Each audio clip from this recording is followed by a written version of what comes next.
Okay, I'm going to go ahead and start. Oh,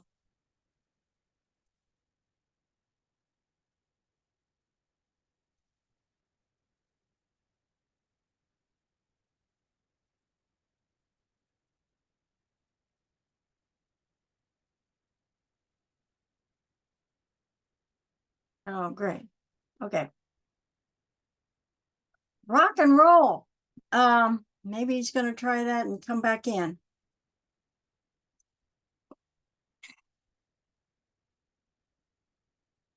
Tanvir is having a little bit of problems connecting to the audio, which would make it very difficult for him to hear the webinar.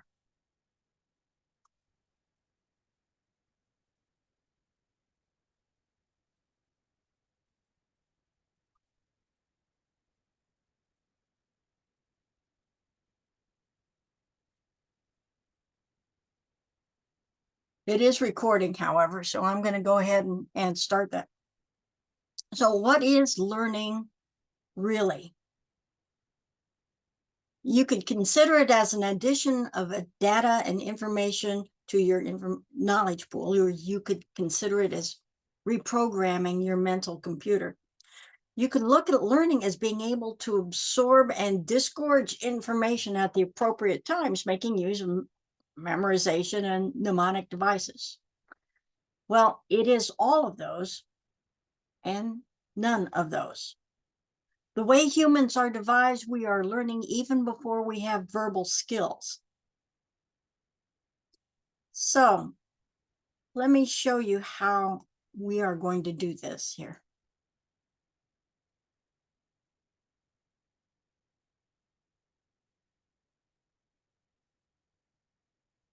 Okay.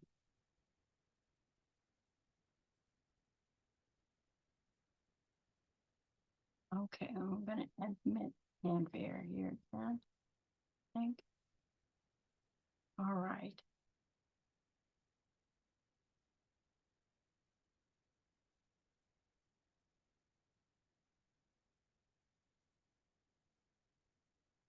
There he is. Can you hear us? Says it's connecting to audio. Yes, that sounds right. Can you hear us?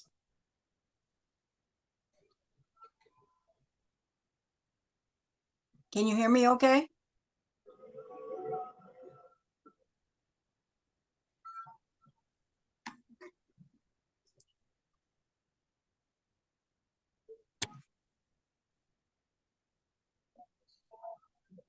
Okay.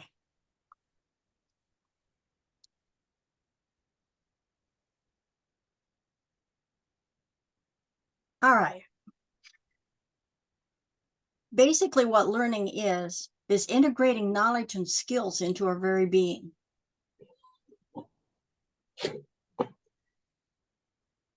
Your mind is much larger than the rest of your brain. There's no way to describe how this fits.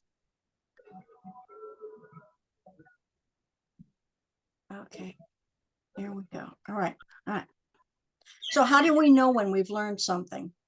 The same way we know we need to learn something, by looking at our results. We say, I am not doing what I wanted to do. And there's a difference between what I want to do and what I'm doing. So we have this gap and we say, I need to learn something else that will help me bridge that gap. We need something tangible to examine and analyze before, during, and after we acquire new information. So how do we get results? Our actions and behaviors.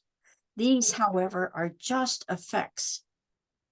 What causes our actions and behaviors? It's our thinking.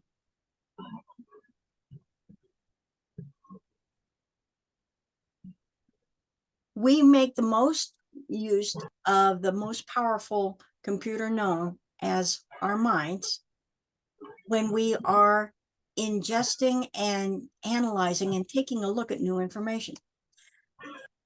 It's used to okay. We gather information, we sort it, we draw connections, enhance the information with any other material that we have at our disposal, and place it in a particular part of our minds in such a way that it can be retrieved as needed. So let's do an experiment. I want you to tell me what comes to mind when I say picture a car. What do you picture?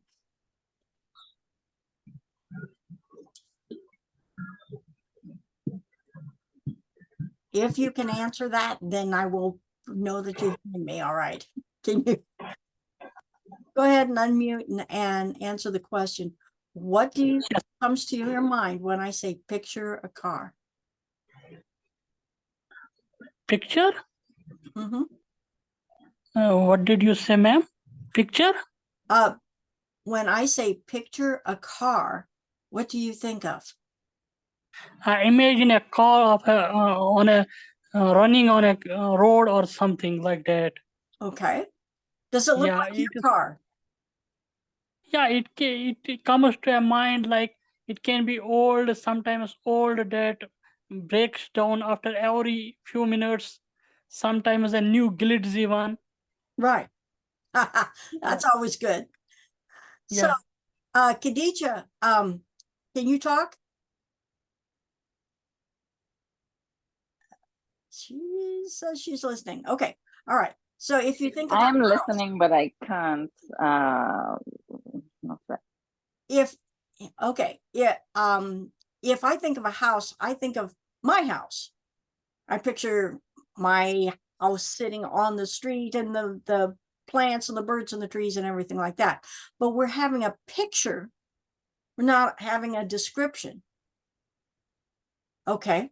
So I'm not picturing a dwelling place of certain dimensions on a certain street at a certain time of the day, surrounded by these plants and described by the neighbors and everything like that. I'm having a picture. Now, why do we think in pictures? Well, it's sort of like a zip file. So all the stuff that we have describing our house can be described in a picture. All the stuff we have describing our car can be described in a picture. So if they said a picture is 1,000 words, that's about right. So in order to fit all that into our mind, we change it into a picture. So here's the question.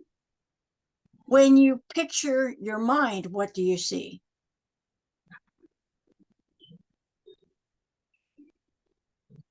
Ma'am, I have a question regarding this. When you say that a description of words or something, when a writer writes something, ma'am, on a particular subject, or he writes a wonderful fiction book, and we try to remember or recall a particular sentence which we love to remind over and over.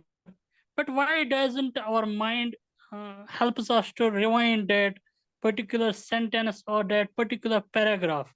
Why we fail to remember that piece very Those often? when you're remembering some of the words, then you have to see the words sometimes in order to remember them. Other people remember them according to the context of where they see them. They have a picture in their mind of the story that's being told and exactly what the character says. So it's almost like watching a movie and remembering the words that way. So that we're still seeing in pictures, but we're not seeing the same picture. That's the problem. If you try to picture your mind, nothing comes to mind. How do you picture a thought? You can't picture a thought. So what we do is we provide a model that helps people understand it. Now, if we picture our mind as a library, and we picture it as this pretty librarian over here, the librarian is your conscious mind. She can answer nearly all of your questions, but some answers she doesn't know. Yeah. She has about 7 books on her desk at a time. And these are frequently requested information books, like, where did I put the eggs? Where are my keys? Which car is mine? Where did I park? But what if the information you need is not in those 7 books? Well, then she has a runner. He is a subconscious mind. He runs back to the stacks to collect books. He knows the stacks where all the books are kept and has a Dewey Decimal System committed to memory. He knows and loves every book and he's read them all. The thinking mind is the conscious part. The emotional part of the mind is the subconscious. Does reading over a long period of time help us in making better your writing style and also your mind? Exactly right. It's very, very, very good because then you start to read more critically. You're looking at things that you weren't looking for before in your own writing. So when new information comes in, the librarian, the nice lady, can accept it, reject it, or ignore it. Then she passes all the information on by giving it to her runner, the subconscious mind. The runner then puts all the accepted information into the bookshelves and ignores the ignored stuff goes into a box in the back room, and the rejected stuff goes into the archives. That room in the back with one light bulb and boxes of unmarked information. So even if the information is rejected by the librarian, it's still in the library. The runner never throws anything out. So the librarian tells you what you want to know, but not all you want to know. So she gets the runner and tells him to bring up the books concerning your topic. And say, for instance, you wanted to know about dogs. Okay. He will bring up picture books, magazine articles, videos, movies, articles written by experts, historical and fictional books, everything that you've ever read, everything that you've ever watched, everything you've ever heard. He may even bring up the perfume, Eau de Wet Dog. So things that you may have smelled before. But here's the thing, all this describes is how information comes and goes. It doesn't explain how it gets integrated into your mind. And the information needs to be acted on in order for that to happen. So it's like, yes. Yeah. Now, is there any writer who has influenced you a lot as a writer? For example, many people talk about William Zinsser. They call him that he was editor of editors. So do you have any writer who you adore as a person or as a reader who you think that every young reader should read him to become a better reader or a better writer? In order to be a better reader and better writer, you have to be really familiar with the language that they use. And for instance, if you take a look at Emily Dickinson and her poetry, it's antiquated language and we may not understand it. And if you take a look at somebody that is writing currently, they may be using idioms that we don't understand. So it depends on the age of the person who is learning how to write or read. Then I personally like Tom Clancy novels because I like the way he weaves a story. And he will start at 2 different places in his world that he's created. And Ma'am, can you please have them intersect. can you please repeat the name of the author, ma'am, you mentioned? Tom Clancy. Clancy. Clancy. I also like Isaac Asimov. Okay. Do you consider Dostoevsky as one of the best writers? Oh, yes, he's amazing. He's amazing. But I wouldn't recommend that to someone who is just learning to read because it's Gabriel Garcia is another one, I think, ma'am. Franz Kafka. I think these are. Yeah, Kafka is also, and obviously they've got Russian backgrounds and German backgrounds, so they're European. But I also like Mark Twain. Mark Twain, yeah. Yeah, and who can underestimate George Orwell? Yeah. Yep. Absolutely. Absolutely. Yeah. So, okay. So continuing on, learning takes place when you have to process the information. So it's like eating. So stuffing food into your mouth doesn't feed you unless some of it is absorbed by the body. You still starve. You still have to Yeah. chew it, swallow it, and let it get broken down into bits that your body can use. And the stuff the body doesn't use gets eliminated. In the same way, pouring information into your brain doesn't make you smart. Yeah. 83% of what goes into your mind remains unprocessed and forgotten after 4 weeks. Exactly. Right.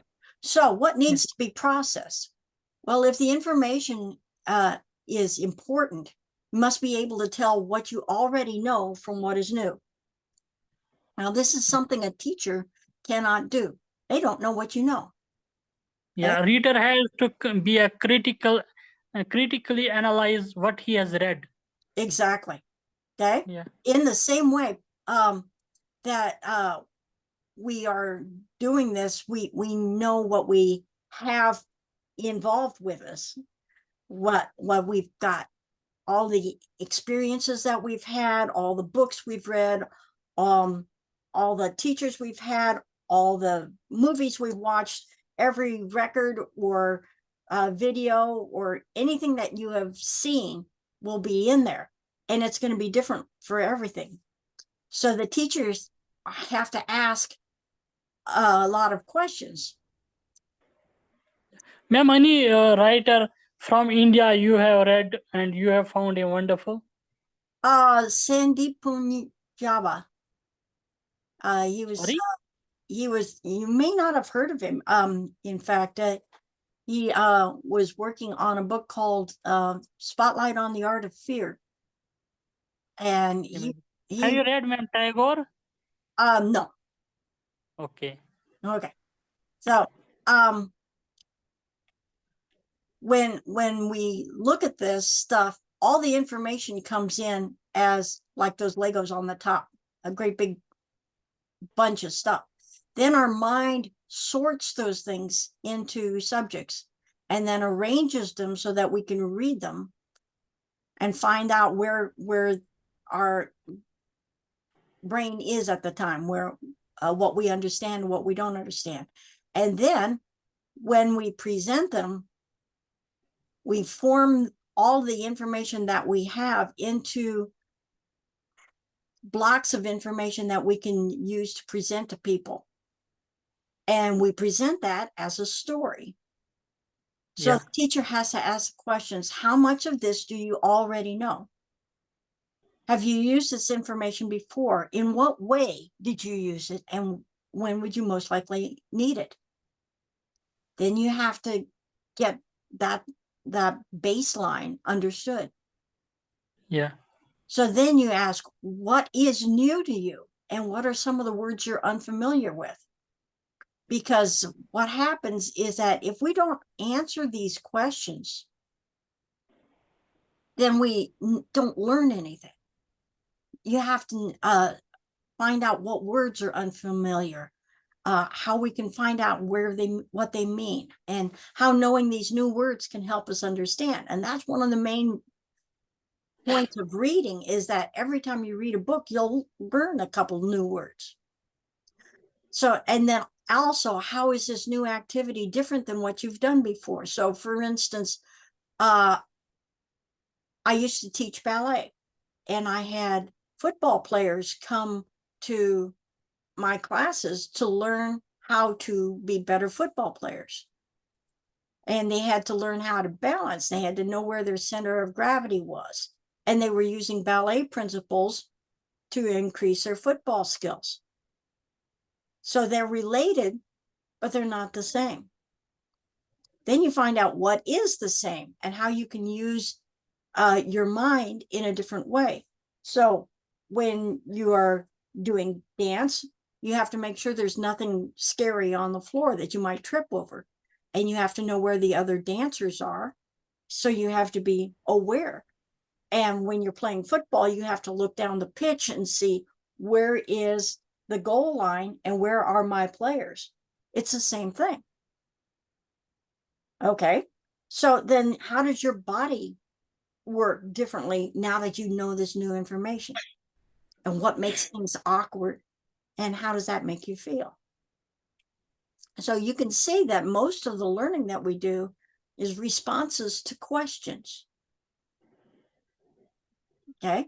So if we assume that all knowledge is from the outside, that we do not have the resourcefulness or creativity to manipulate that information to our best advantage, and we assume that knowledge is power, but we don't have the power to use it, then we have learned nothing.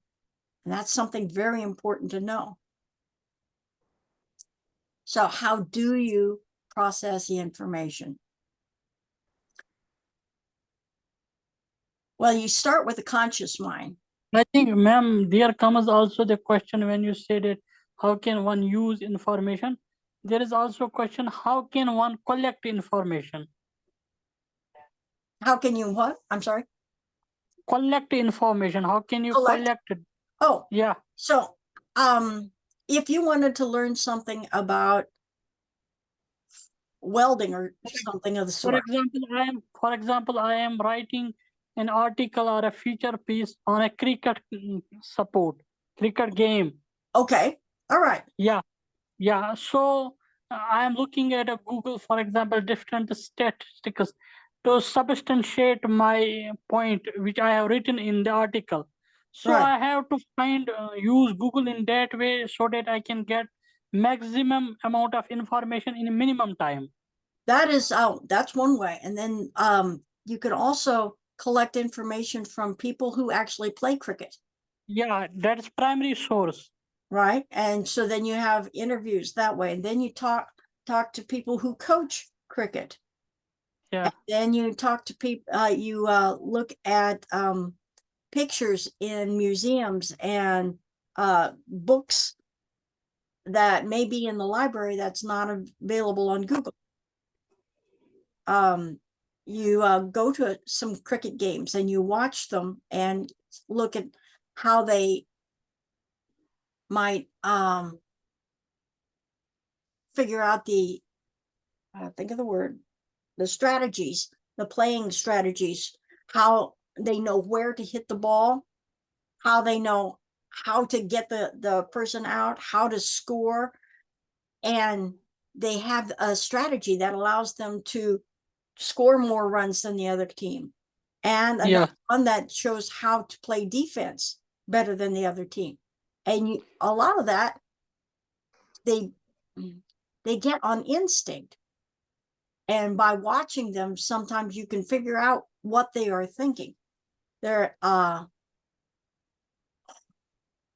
have tournaments, right? And you can check out the differences between the best players and the worst players and see what do they do better than the other team. So there's all different things that you can do to gather information. You can collect it from so many different sources. And that's the beauty of this, is that you get to choose which sources you want to go to, which ones work the best for you.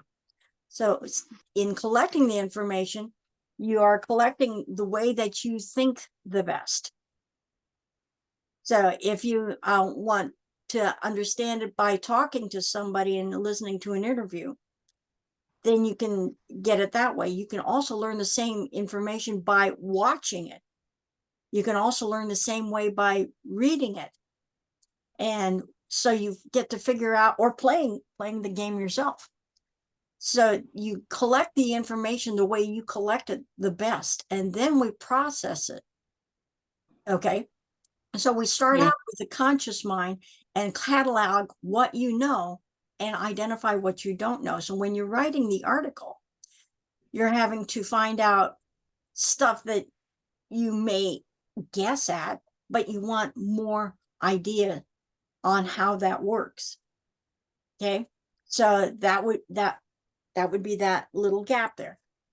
Yeah, that means once I have all the information required for that article, then it zeroes down to the craft the craft I have nurtured over the years that comes to that point now. Right. And so Right. That. then well, let's figure out, once you've got things all familiar and ordered up and you integrate it into your mind, then you have to present it. And in presenting the information, you have to get it organized like our Legos.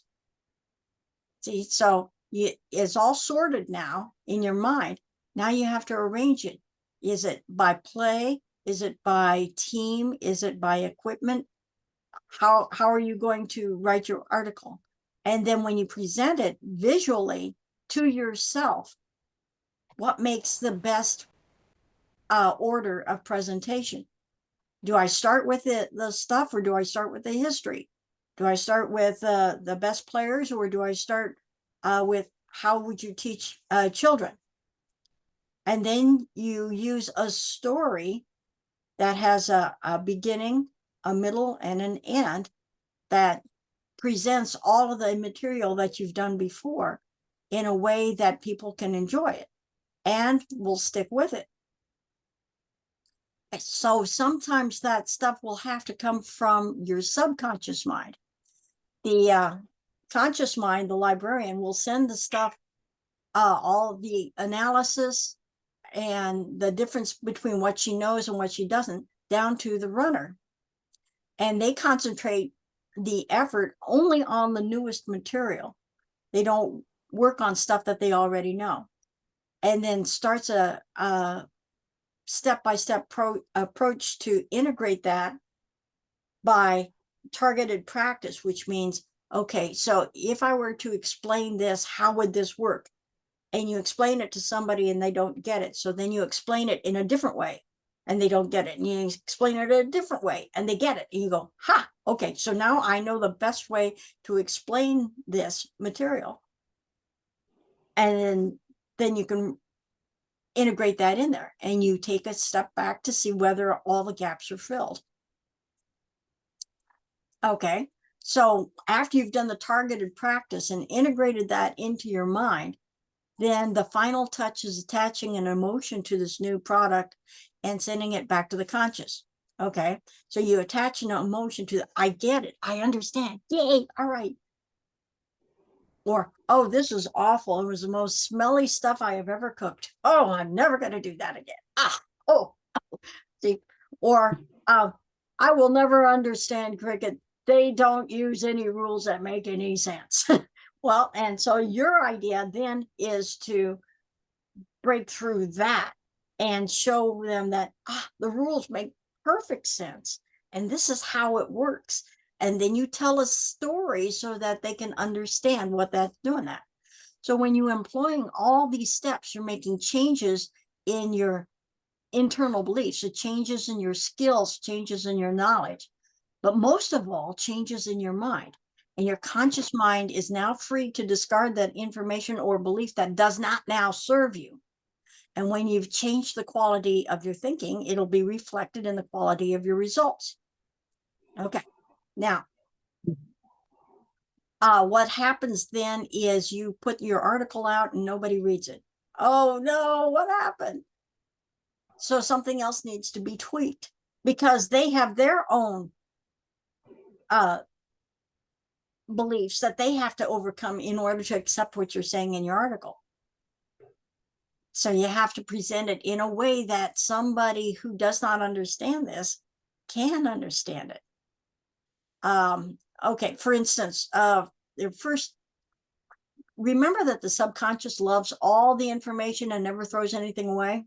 Okay, he may not want to let go of the old beliefs and habitual ways of thinking. So the information that you're giving to him is brand new. And they said, wait a minute, that's not right. That's not how I always thought of it. So they will continue to resurface these old habitual waves of thinking and beliefs until a padlock is put on the archives. The runner will be down there every night trying to pick the lock, break the seal, unbarricade the door until there is incontrovertible proof that the new information or skill is far more valuable than that stuff in the archives. So for instance, if someone, I don't know if you have any experience with tornadoes. They are very scary things. Do I have a picture? Okay.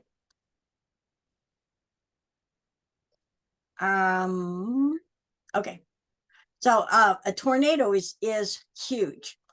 There's no other way to describe this tornado except that it's like a hurricane, but it's in a mile wide area. So this about 180 to 200-mile-an-hour winds going circular, and they will pick up your house and the trees and the cars, just completely devastate them. And they're very, very scary and loud.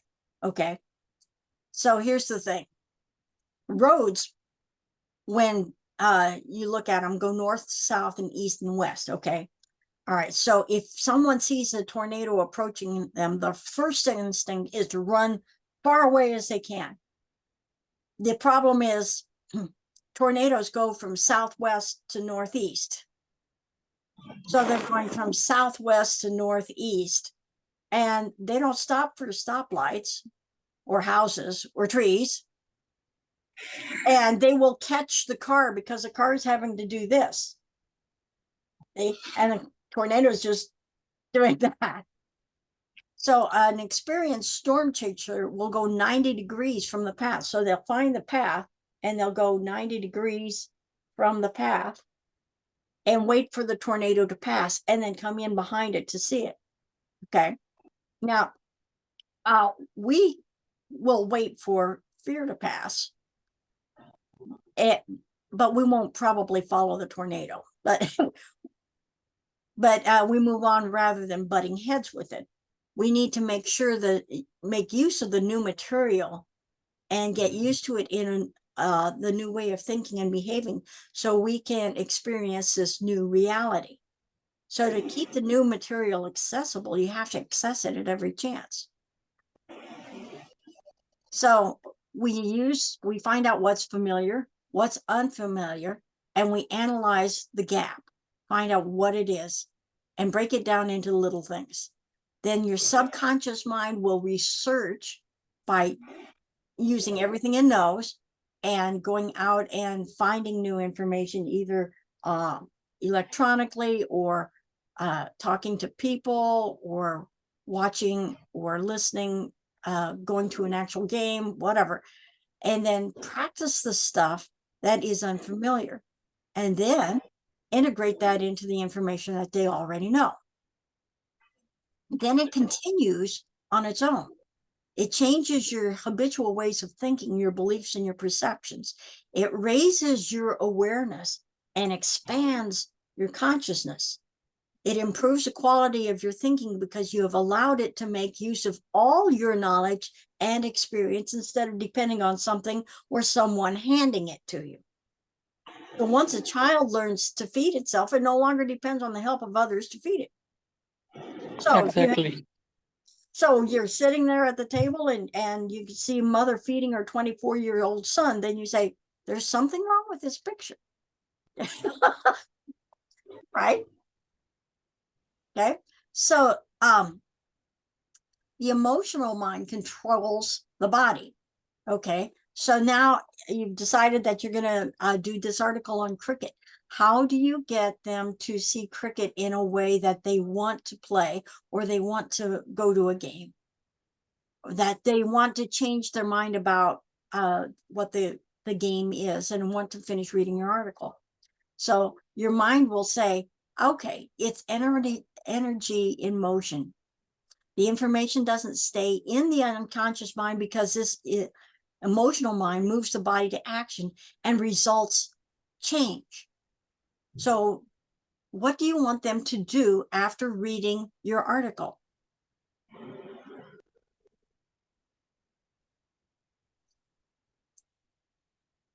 So are you writing the article to get them to play, or to get them to go to a game, or to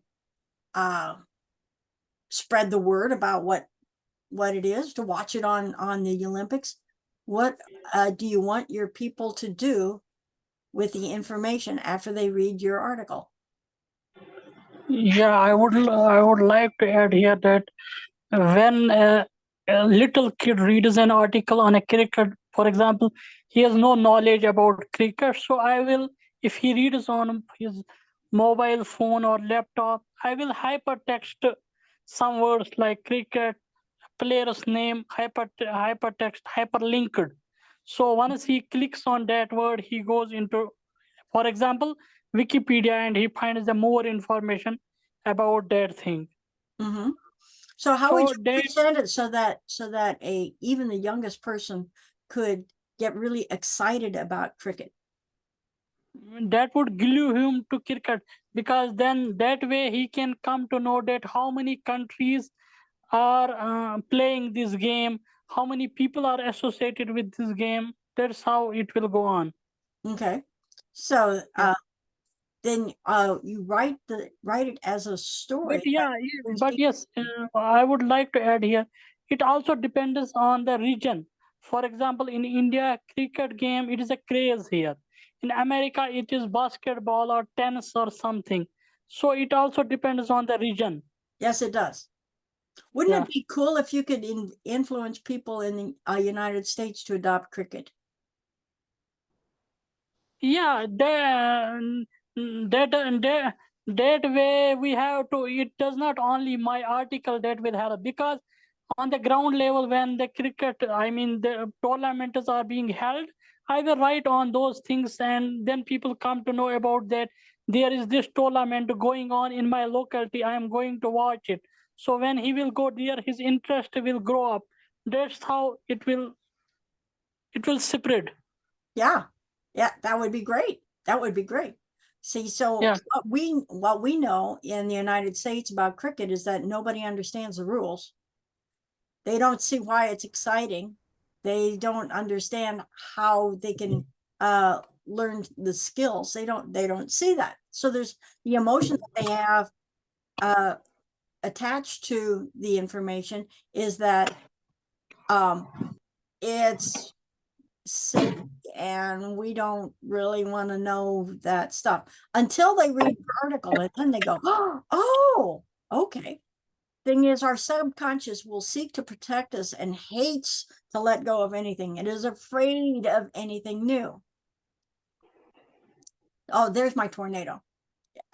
Change cannot be accomplished by opposing the existing reality, but it can only come from creating a new one that renders the old one obsolete. Wonderful, wonderful. So that's what a tornado looks like. Is that scary or what? I tell you, I've seen a couple of those, and it is very scary, especially when it's coming at you. But you have to see yourself in the reality you've created by the things that you've learned. So the first time that you get past the fear, you may be terrified. Well, nobody's going to be terrified of cricket, but they say, okay, now you have to teach it. Then they're terrified. You may doubt your view of this reality, or you may seek validation. You say, am I doing this right? Am I doing this right? Am I doing this right? Well, you have to have somebody that knows what they're doing before they can validate you. And you may not embrace your new reality completely. You may say, well, okay, that was interesting. But as you improve your skills, then it becomes more fun. So there's a time when you're studying a musical instrument that you hear the song completely perfectly in your head, and you see the music and you understand it completely, no problems and everything, and your fingers just can't catch up. So it's a physical thing that keeps you from playing the music the way it's supposed to be. So they throw up their hands and give up, instead of working on the one problem that they need to work on, and that is getting the fingers to do what they're supposed to do. Okay.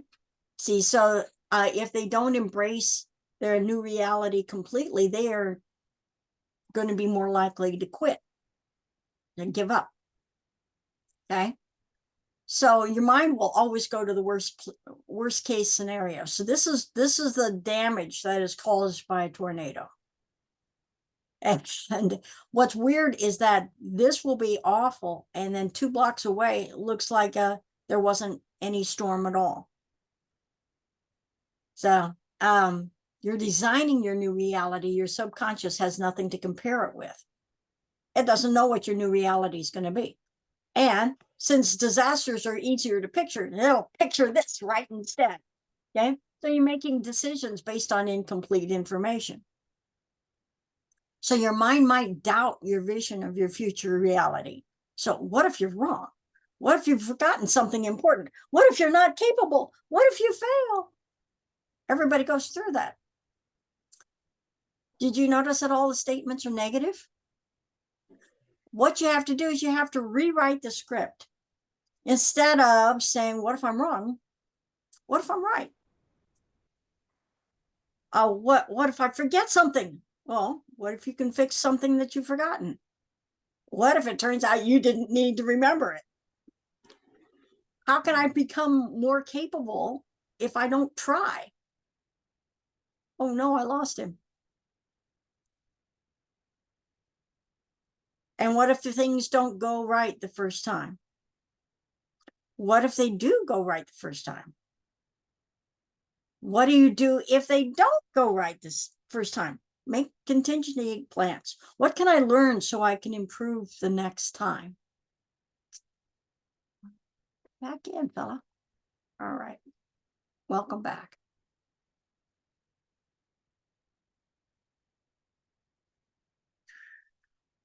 There he is. All right. Ding. Okay. So if we rewrite the script and we change those questions that we had before into these, what if I'm right? Then your fear starts to melt away. Okay. So capability certainty is acquired through practice. Now, everybody recognizes Stonehenge. Would it help to know that this is not the first one they made? Yeah, there's Stonehenges all over, and there's wood henges, and there are stone buildings all over Africa and the Middle East and Central America and South. Ma'am, Just sorry to this.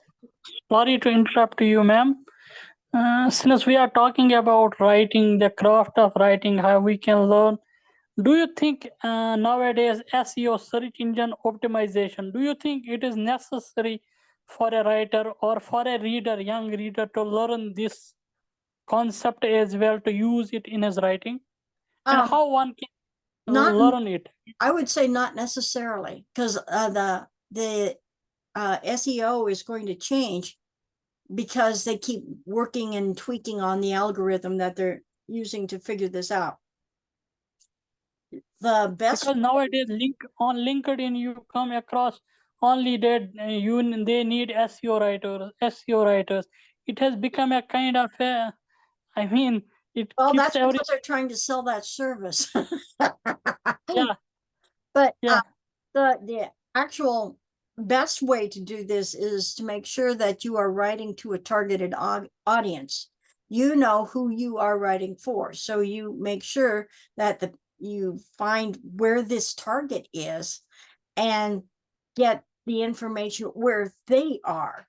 So for instance, if you're targeting people who don't know cricket, you might target people that attend soccer matches because they're interested in sports, and then you can find that. You can also target school systems for people to learn how to play cricket in school. You can target parents who want to get their kids into cricket simply because they enjoyed it when they were children, or they wanted to make sure that their kids were able to play something other than soccer. or football or whatever you're wanting them to do. Find out where people who are most likely to use your information would be, and then send the information directly to them rather than just hitting everybody and expecting it to hit the people that you want. It also depends on the genre you are writing in. Exactly. Some people like one genre, some other. So it also depends the taste of the people. Exactly.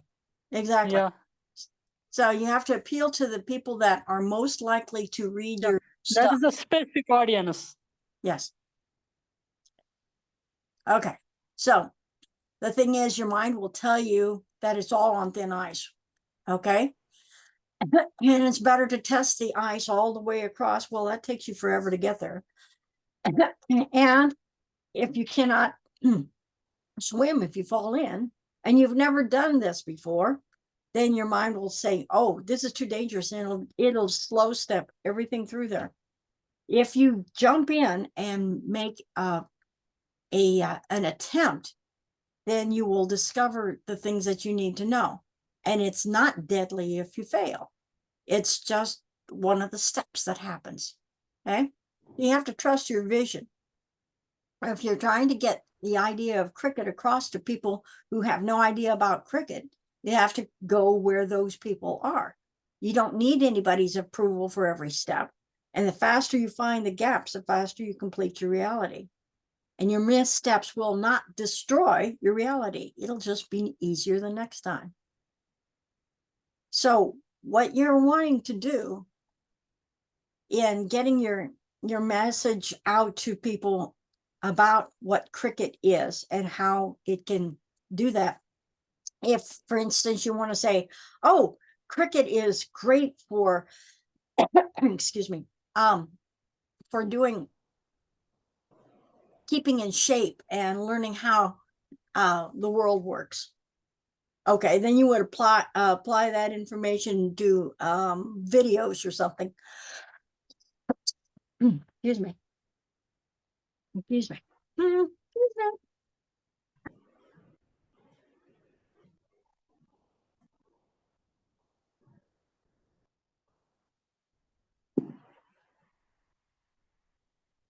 Sorry about that. Okay, so what happens then is you are working to get information about the health benefits of playing cricket.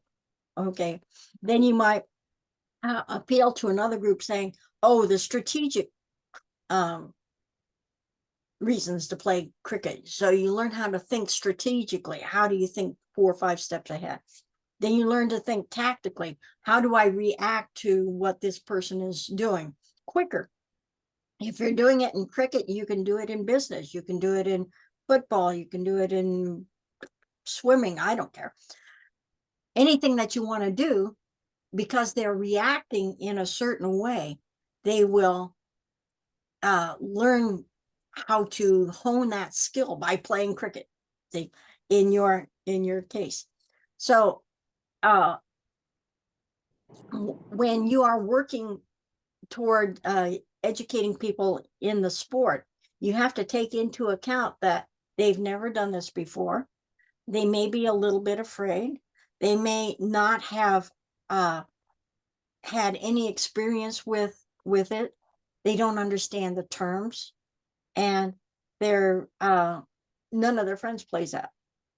So how you address all of those things in your article, especially if you're looking for to appeal to a younger generation of cricket players, you have to explain it in ways that they can understand it. And the best way to explain anything brand new is to tell a story. And the best way to tell a story is to give them something that they need to know in a way that they need to know it. Does that make sense? Yes, ma'am. Okay. All right. So do you have any questions? No, ma'am. Since you talked about this, you mean to say that there are different ways to present your information. For example, You can write it in a feature piece. You can write it in a academic piece. You can write it in an article piece. So there are different ways to present it. And Right, different audience accept different ways. right. And you could do a video, and you could do Multimedia. audio. Uh, so you could do an audio file where you just talk to people. Yeah, or multimedia, video plus photographs with writing. Right. You can have like a seminar where you invite people in to talk about it, or you can do it out on a pitch. I'm not quite sure what the field is called in cricket, but you can do it out there and have somebody demonstrate